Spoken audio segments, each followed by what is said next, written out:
Hey, yo, what's the deal? That's your boy Tag from Pro Wrestling Tag, you know what I mean? As of this recording, it is 5:15 p.m., November 3rd, 2025, but the upload time is 11:30 p.m., November 3rd, 2025. And this is actually a continuation. Well, it's sort of a continuation from a topic I did yesterday. You know what I mean? We're talking about the Tecmo World Wrestling game and how when they hit, finishes and such, how the finishing moves, like you see the cutscenes, how it hit, it's like, damn. You know what I'm saying? Shit hit crazy, right? And so I mentioned something about a game that Konami did, right? Back in the 80s called The Main Event. And I remember when when I played it for the first time, it was in Williamsburg and such, and I gave you exactly like the description where and such, right? But a lot of people don't know about the controversy with the game in general, right? And there is a reason why Konami stopped making wrestling games. Clearly. Now, Konami, I love Konami.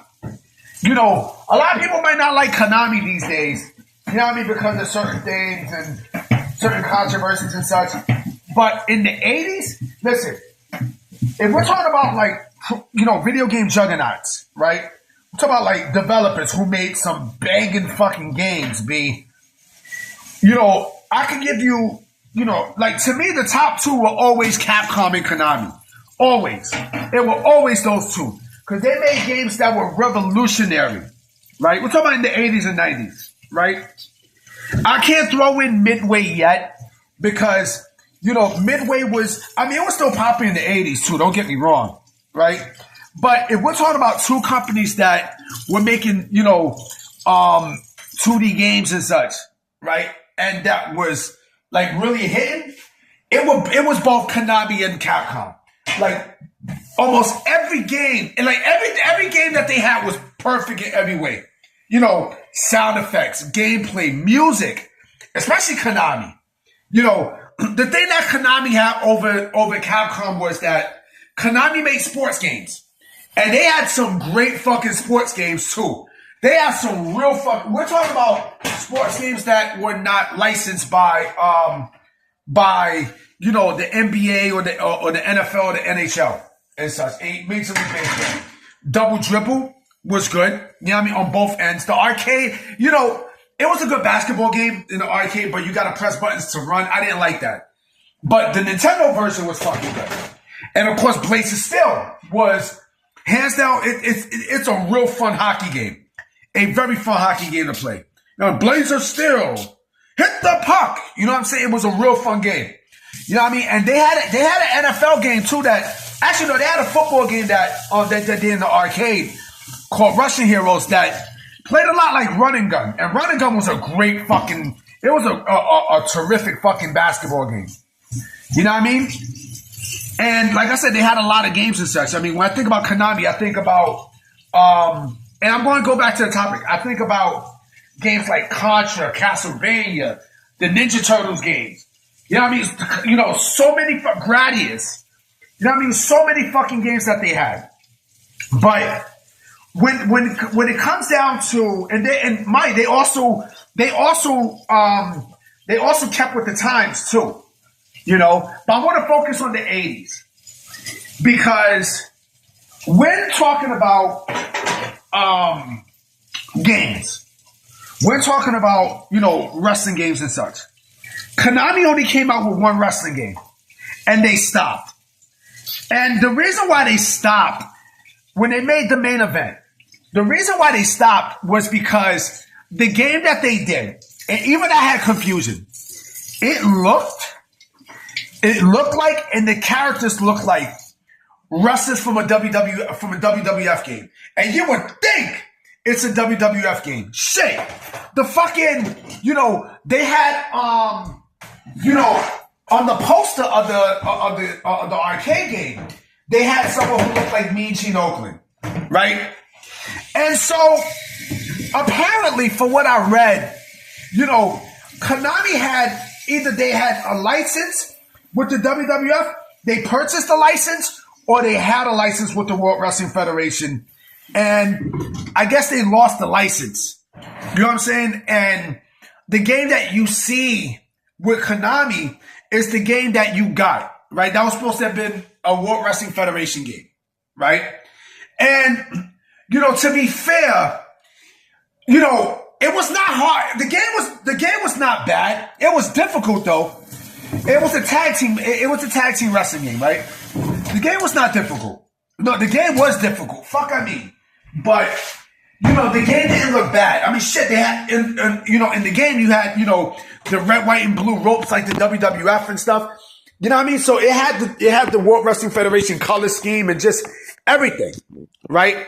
But of course, I'm going to assume that, the World Wrestling Federation kind of set probably a cease and desist on Konami. And this is why you have not seen a wrestling game since. Now, here's the thing, right? Remember, years later, there was a pro wrestling game that I think it was called Royal Pro. If I'm not mistaken, I think it was for the CDI. I got to go back and look. If I can find it, I'll put it in the description.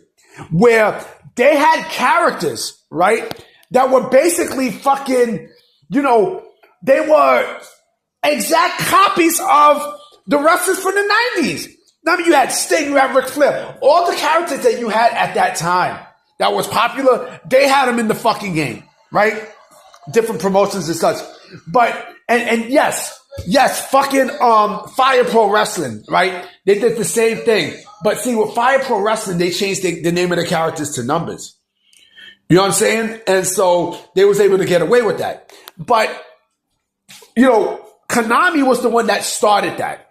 A lot of people don't realize that, but Konami was the one that actually started, this kind of, character development and such, right? Or character identification. And I thought, Konami, I thought could have made, they could have made other wrestling games. Now, I mean, I thought they could have made other games and such because, I thought, wrestling was right up their alley. You know what I'm saying? It's pretty much up their alley. And I'm like, man, it actually wouldn't have been bad. See, Konami, like I said, Konami was a company that, it ventured into different aspects of gaming, right? And we seen that it works. Just like Capcom, it works. But Konami, like I said, Konami made some sports games. And with their sports games, it actually, their sports games were not bad. They were not bad. They weren't really bad at all. I mean, I don't know why they stopped making sports games, because I thought that they had something there. But I guess because of EA Sports and such with the license and things like that, I guess, EA Sports was being exclusive. And then you had other companies like Midway who was making sports exclusive. I think because of the license. That's more than likely why it was because. But then again, you have fucking Run and Gun, and that was a good game. That was an NBA game, but, and they did start getting licensed for other games too, but, I guess they focus more on other aspects of gaming as opposed to sports and such. But a wrestling game, from Konami, I don't think would have been bad. It wouldn't have been bad. It wouldn't have been bad. All they had to do was just, fix a couple of kinks here and there, and it would have been perfect.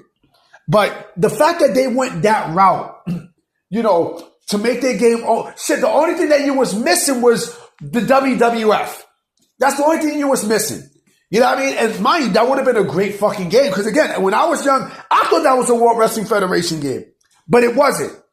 It clearly wasn't. And it's like, man, But that was the controversy. Like, I don't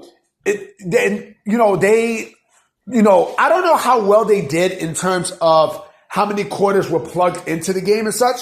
But like I said, it was not bad. It was not bad. Maximum brain damage. You know what I'm saying? It clearly was not bad.